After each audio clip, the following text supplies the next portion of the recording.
Hunter, you should just let these run and then put outtakes at the beginning of the next episode. Though it's not for certain that UConn's Aaliyah Edwards will enter the 2024 WNBA draft, but if she does, the talented big will be in the mix for a lottery selection in this year's draft. Welcome back to the Saturday edition of Locked On Women's Basketball, the internet's only women's basketball draft-focused podcast. Locked On Women's Basketball starts now. Ogunbowale for the win. You are Locked On Women's Basketball, your daily podcast on women's basketball.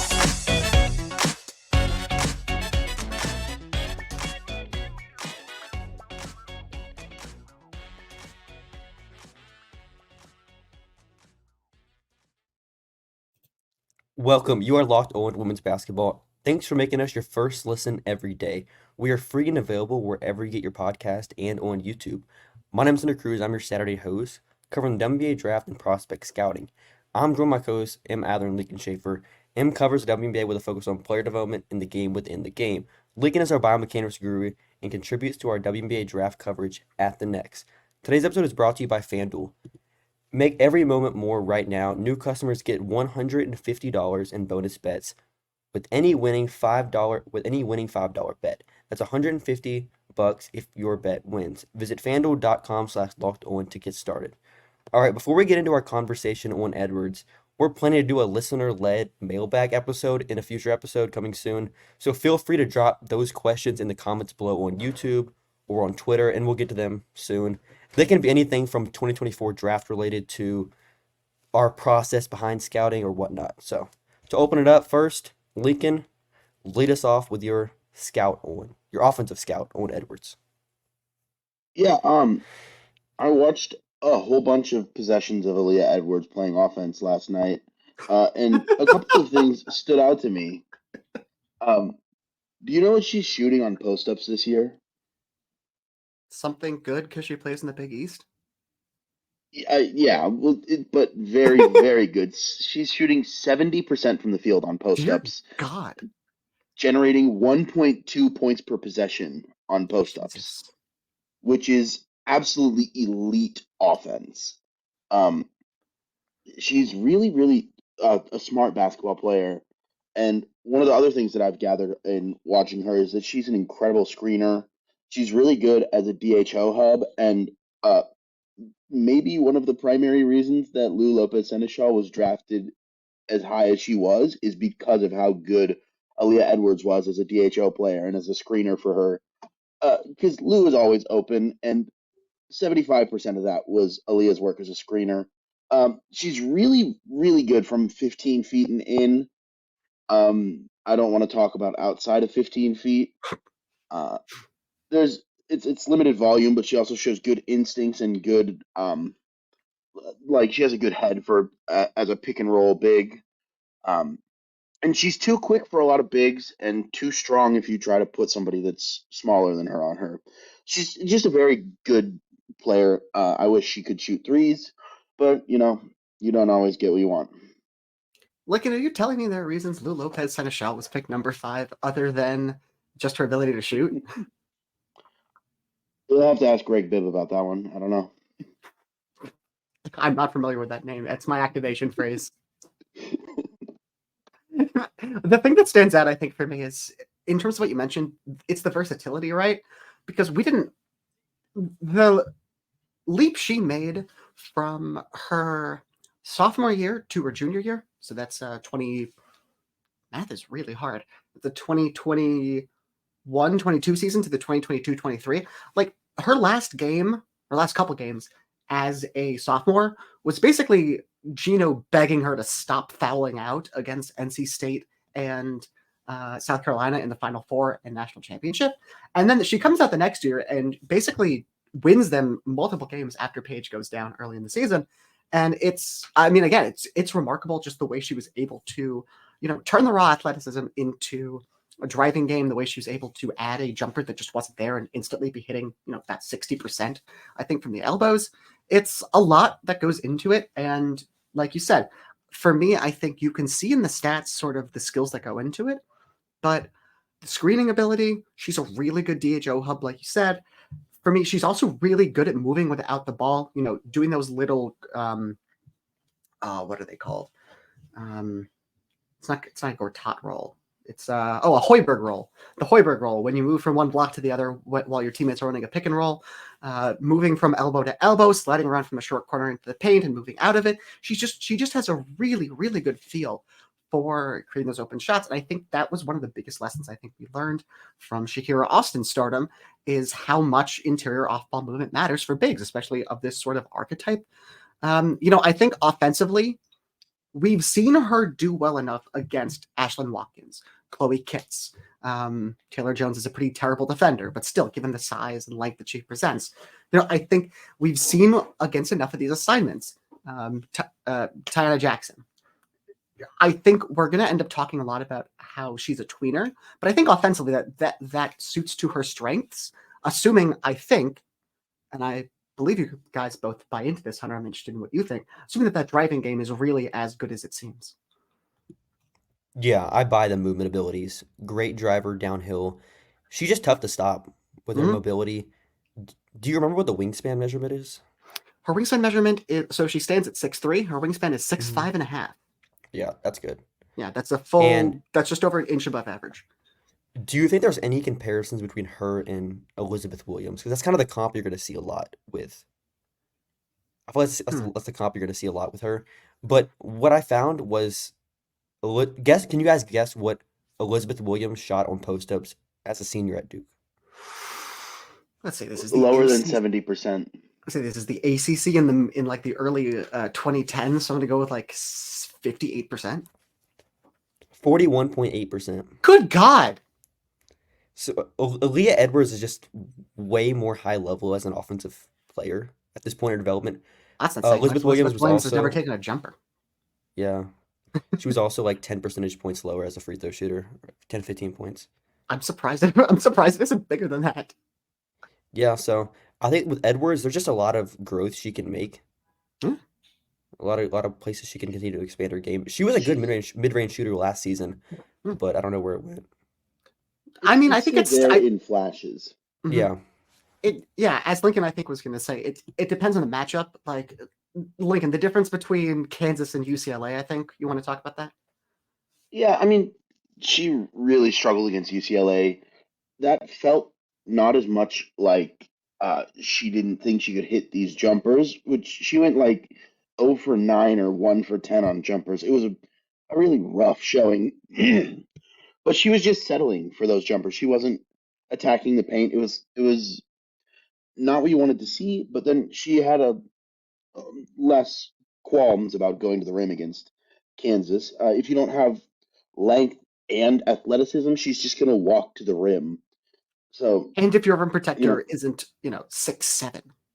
Yeah, with just absolutely massive rim protectors are a bit of a problem for a lot of people, actually.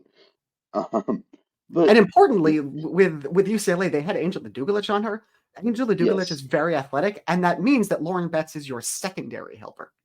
Right, which is going to make a big difference from having your primary defender be the 6'7" rim protector, which is what was going on against Kansas. Exactly. And the only thing that I have left to say about Aaliyah Edwards' offense is that she's not necessarily a standout passer, but I think she makes up for that a lot by her skill in dribble handoffs and playing as a pick and roll, a big. Yeah, and I think on top of that, we would definitely be remiss without, I guess, sort of rounding out talking about her offense with just how good of a passer she is. I mean, this is basically every UConn big who, gets the opportunity to start as many games as she does. This is Olivia Nelson-Adota. This is Dorka Juhas. This is everyone before them for the most part. Nafisa Collier, Gabby Williams. You get the point. But she is, again, she is really good at just making the pocket passes. She's really good at passing off the dribble with the push passes, the swing passes, and I think you don't find that in a big nearly as often. Even for, I think, as much as O&O was a really good passing prospect for a center, she wasn't as good as her teammate Edwards, and I think you also see that feel in terms of when it comes to I guess just with the comparison to ONO, much better at shielding her. She rarely gets blocked, Aaliyah Edwards, and she's just really good at moving through, on the short roll as a slipper screener. You get the point. Yeah, and I think it transitions to talking about her defense, that she kind of just reads space really well on the floor. And we'll talk more about that after the break. Yeah, we'll get into more of that, her defense, and we'll talk about her draft grade and where she ranks for us in segment 3. Get buckets with your first bet on FanDuel, America's #1 sportsbook, because right now new customers get $150 in bonus bets with any winning $5 bet. That's $150 if your bet wins. Bet on all of your favorite NBA players and teams with quick bets, live same-game parlays, exclusive props, and more. Just visit FanDuel.com/lockedon and shoot your shot. FanDuel, official sportsbook partner of the NBA.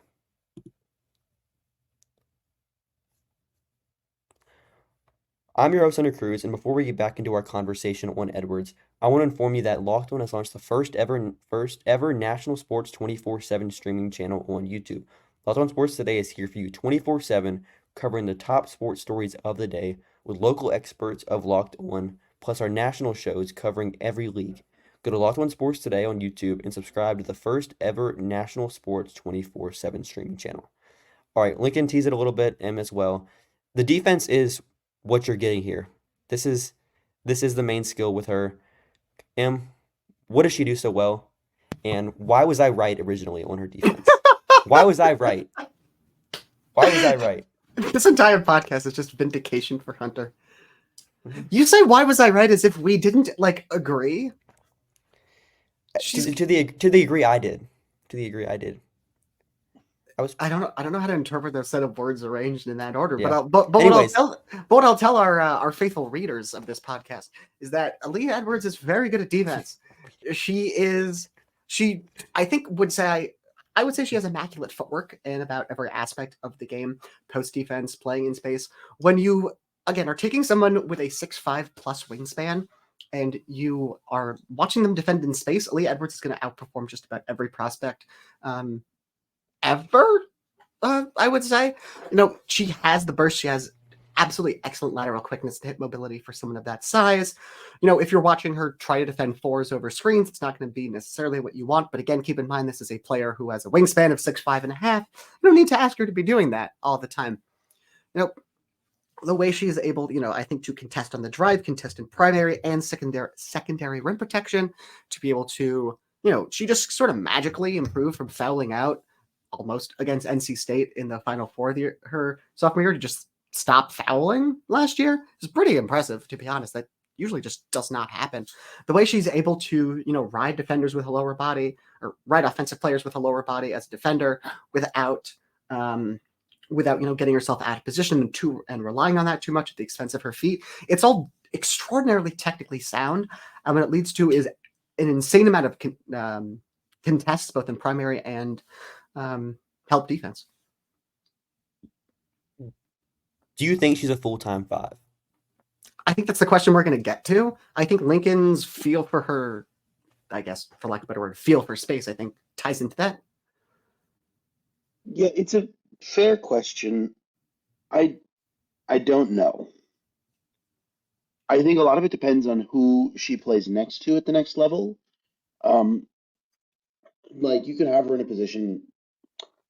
This is going to be giving away my favorite fit, but you could put her next to Shakira Austin, and they're both just going to play like the 4.5, and they can both act as primary defenders in defending actions and as scheme versatile primary defenders, and they can both be weak side rim protectors and defend in space a little bit. I don't know what position she plays, and I don't know if I care. I think she's just a really good basketball player, and you just get her on the court as much as you can to just make things happen. Did you want to talk, as you were teasing before, about her ability to read? Yeah, so that's one of the things, is that she's got this, she understands the space around her very well. And I think that shows up a lot to me when she's defending pick and rolls.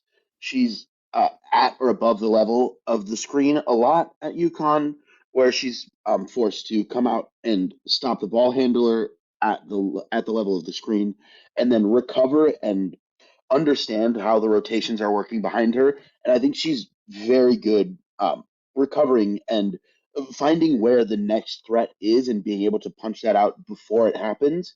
And I think that's one of the reasons that she doesn't have these gaudy steal or block numbers that we see from like Cameron Brink, Hmm. is that she's just in good position already, that the threat never happens. The attempt doesn't occur.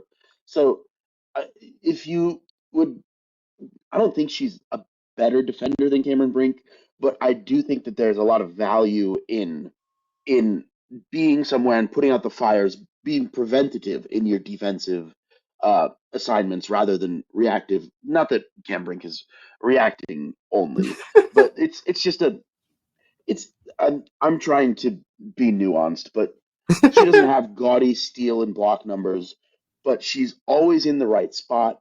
She's preventing her rim prevention is really good, and she's just very good at understanding what's happening on the court. I think that's a really good point, and just a very a very unfortunate choice of who we have to compare her to, given the class. I think to the point about her position, Hunter, like you asked, I might be on the opposite side of Lincoln from this. I not polar opposite. I don't think that she is a tweener in the bad way, but it's certainly possible. I think we've seen a lot of the times when she's not going to be able to defend your Lauren Betts. Like, that's sort of out of the question. So you're not going to play her at the 5 against Dallas. Let's just go with that. You're not going to play her at the 5 against who even has that kind of center anymore? I guess it's just Dallas. You're not going to play her at the 5 against probably. You don't want to do it against Indiana, but Dallas has 3 of them. Well, do you think Natasha Howard can score against Aaliyah Edwards? But 2.5. Fair enough. Yeah, it's kind of the only spot. Yeah, well, that's what I was saying. Like you would be very happy playing, happy quote unquote. I think Shakira Austin would give her the work because Aaliyah Edwards would be a rookie, but you'd be pretty happy playing her against Washington. You'd be pretty happy playing her against Ezzy, playing her against whoever is going to take. I mean, you'd be very happy playing her against LA, whoever plays the 5 there. Is it maybe New York? Obviously, I was going to say, I think New York is sort of like your threshold for can this person sort of hold up as a rim protector? Or not a rim protector, but as a post-up defender. That's an MVP.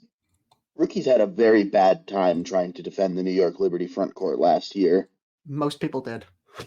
That is true. Asia Wilson had a hard time. Yeah.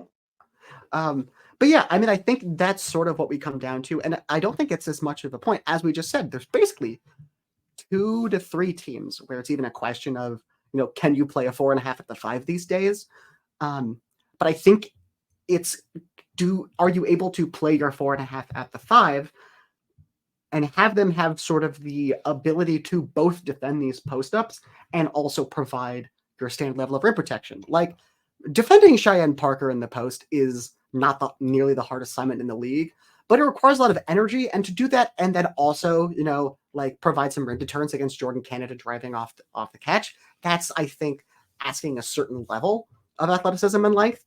I think she can get there. I think we've seen times where she can't. Is that because of a sort of Rudy Gobert-like situation that she has with respect to most of UConn's options at the wing these days? No comment. Yeah, how do you think she compares as a defensive prospect to like Aaliyah Boston, for example? Like in terms of value. I don't think it's. Do you think this is a more valuable skill set if it works? No. You don't? No. Yeah, Aaliyah Boston is a better rim protector and plays a more valuable position, more important position. Edwards is a little bit better in space, but not enough to make up for the differences in size and rim protection to me. Yeah, I would probably split hairs and say that Aaliyah Edwards is demonstrably better in space, but Aaliyah Boston's a 5. Who cares? She has a 6'8.5". She had a 6'8.5" wingspan, I think. So it's not that it matters. Yeah, I mean, I see where you're coming from with the question, but I can't hear it. I think a more Gotcha. interesting question is how she compares to like Brink defensively. Yep. So after the break, we'll wrap up today's episode talking about team fits for Edwards, as well as her placement on our big board. But first, here's a word from our sponsor, PrizePicks.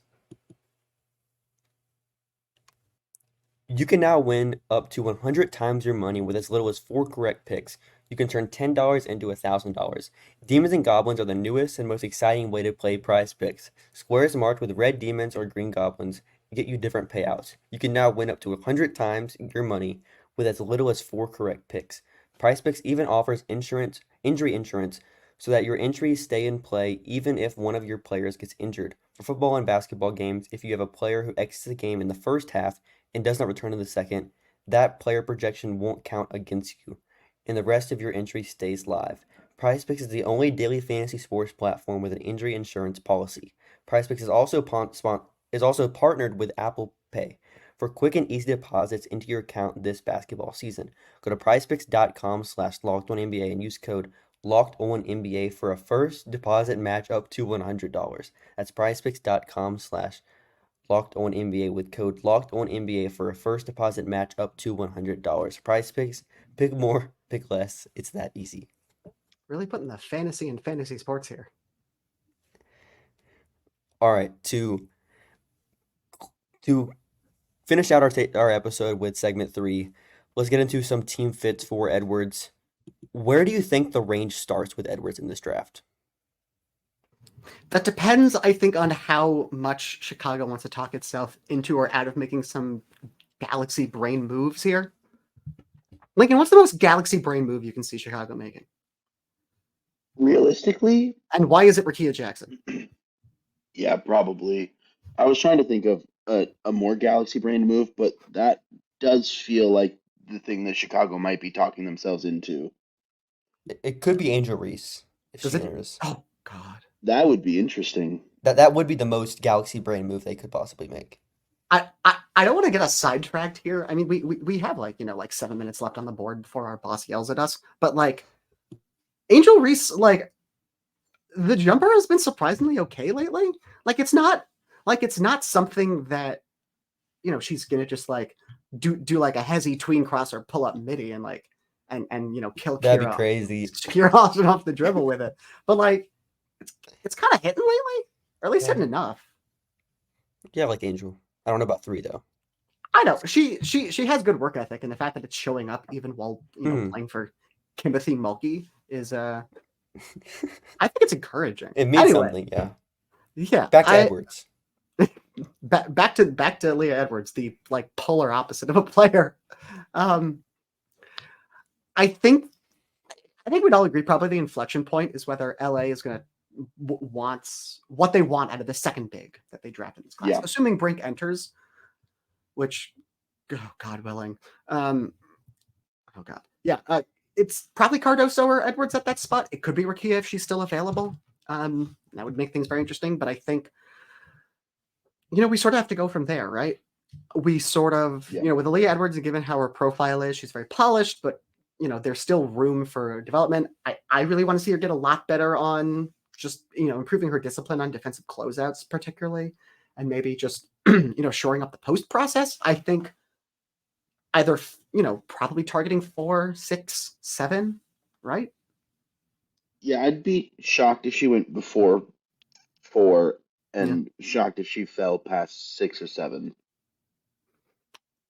Yeah, I mean, for listeners who also who don't have across the timeline pulled up and are looking at the draft order, it's so Clark is going to go to Fever at 1. Brink, if she comes out, goes to LA at number 2, and then you have Chicago 3, LA 4, Dallas 5, Washington 6, Minnesota 7, and then after that you have Chicago again at 8, Dallas again at 9. And I think when it comes to breaking that down, we just don't want her to go to Dallas. She'd be redundant anyway. She'd be playing behind Maddie Siegrist as the 6th big, the 5th big. It doesn't really matter.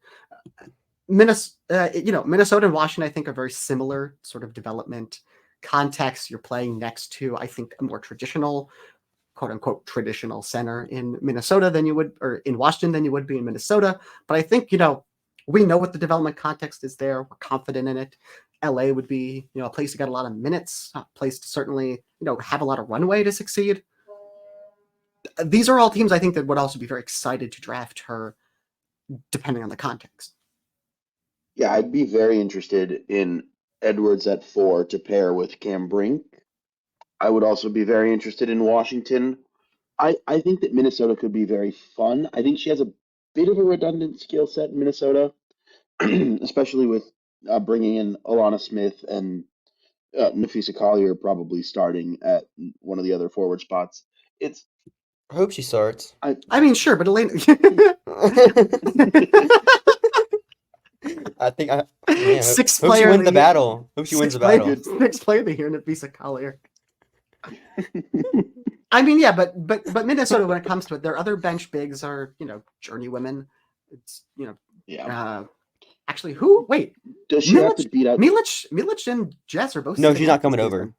Yeah, Yeah, that's Milic true. and Yeah. Jets are both Yeah. sitting out this season, so she'd kind of just be the de facto backup 4. There's no Hirsch either. Correct. So they have room. Reunite Dorky Uhas and Aaliyah Edwards. Let's do it. Yeah, I mean, it's a very interchangeable front court. Yeah, I like it. I think that's fun. They definitely like Aaliyah Edwards. She fits the mold. Yeah, So for where sure. is The nightmare Edwards? scenario is Dallas or Atlanta here. No way she falls to Atlanta though. So No, but that would be really funny. Hey, we heard you like bigs, so we got you another big. That's 6'3". Bigs that can't shoot threes and are just over 6 feet tall. We got you another one. yeah. Dan Padover, come on down. All right. You So know, we have in the past talked about comparisons for Aaliyah Edwards, including Cheyenne Parker and Natasha Howard. So that would be, those skill sets kind of overlap a bit there. I want to be clear. I dislike both of those comps. You made both of those comps. Yeah, and the shit post. all right. So where is Hold on, I would like to be clear. I made the comp to Cheyenne Parker as like, hey, this is a tweener who can't be in the starting lineup on a championship caliber team. And I made the comp to Natasha Howard as also a tweener. Those were the bad comps. Sure, if you're next to Stewie, you can defend it. You can defend fives and win a championship. I agree. The comps we have come up with, to be clear, are Rebecca. Like I think the set comps here are Rebecca Brunson and pre getting benched because he can't shoot anymore, Wendell Carter Jr.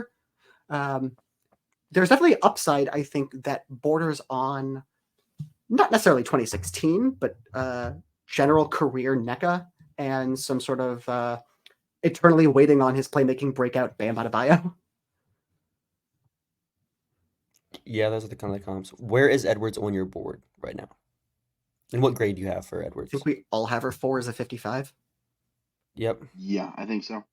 I think this is the most we've ever agreed on anyone. Yeah. Just You very mentioned good that at basketball.